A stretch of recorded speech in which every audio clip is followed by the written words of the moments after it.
Hello students, class 9 chapter polynomials का एक important question है जो एग्जाम पॉइंट ऑफ व्यू से बहुत इंपॉर्टेंट है।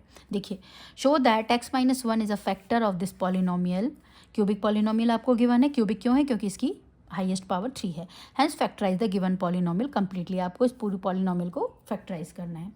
Since we have to prove that x minus 1 is a factor of this polynomial, तो हम क्या करते हैं, जो x माइनस 1 है इसको क्या लेके चलेंगे? 0। x की वैल्यू क्या आ गई? 1। 1 को इस पूरा x जो भी हमारे पास पॉलिनोमियल गिवन है इसमें हम x की जगह 1 पुट करेंगे। ठीक है, अगर हमें आंसर मिलता है तो हम बोलते हैं कि ये फैक्टर होगा इस पॉलिनोमियल का, नहीं मिलता तो बोलते हैं नहीं होगा।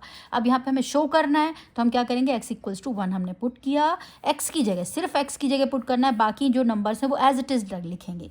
तो हमारा जो पूरा सॉल्व करके आंसर क्या आया? 0। इसका मतलब हमारा शो हो गया कि x माइनस 1 इसका फैक्टर होगा ना।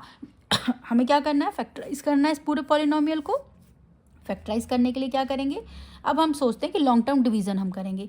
x माइनस 1 से इस पूरे पॉलिनोमियल को डिवाइड करेंगे। x माइनस 1 से क्यों कर रहे हैं? क्योंकि हमने x माइनस 1 को इस पूरे पॉलिनोमियल का फैक्टर प्रूफ कर दिया। ठीक है, तो लॉन्ग टर्म डिवीजन निकालेंगे। लॉन्ग टर्म डिवीजन निकालने का मतलब हमारा क्या होगा कि बच्चों जो हमें यहाँ पे कोशेंट मिलेगा वो कोशेंट हमें स्क्वायर फॉर्म में मिलेगा। ठीक है, क्वाड्रेटिक इक्वेशन मिलेगी और उस क्वाड्रेटिक इक्वेशन को फैक्टराइज करके हम इसके अदर 2 फैक्टर्स और निकाल सकते हैं।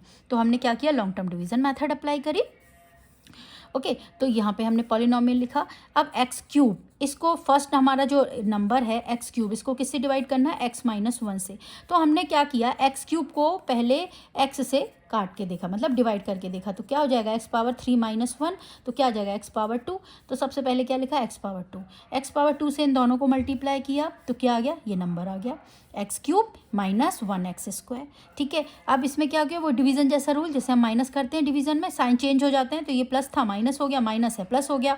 यहाँ पे क्या आ गया? Minus 22x square plus 142x minus 120। अब x को मतलब माइनस 22x स्क्वायर को किससे डिवाइड करना है? x से, तो minus 22x square upon x क्या आया? Minus 22x। सिमिलरली फिर ये यहाँ पे हमें क्या मिल गया, पूरा हमने डिवीजन कर दिया, हमें क्या मिल गया? यहाँ पे 0 रिमाइंडर मिल गया। अब हमें जो कोशेंट मिला इसको हम करेंगे मिडिल टर्म स्प्लिटिंग से फैक्टराइज। तो माइनस 22x के 2 फैक्टर्स हमें मिले, माइनस 12 और माइनस 10। 121 आना था हमें इनका मल्टीप्लाई, और प्लस माइनस माइनस 1 माइनस 22। इसको फैक्टराइज किया तो हमें 2 फैक्टर्स मिल गए, x minus 12 and x minus 10। So now हमको कौन से फैक्टर्स हो गए? एक तो हमारे पास हो गया x माइनस 1, 2 फैक्टर्स कौन से हो गए? x minus 12 and x minus 10। Clear? तो ये जो क्वेश्चन है हमारा क्यूबिक पॉलिनोमियल, ये इस तरह से हमारा फैक्टराइज हो गया। क्लियर?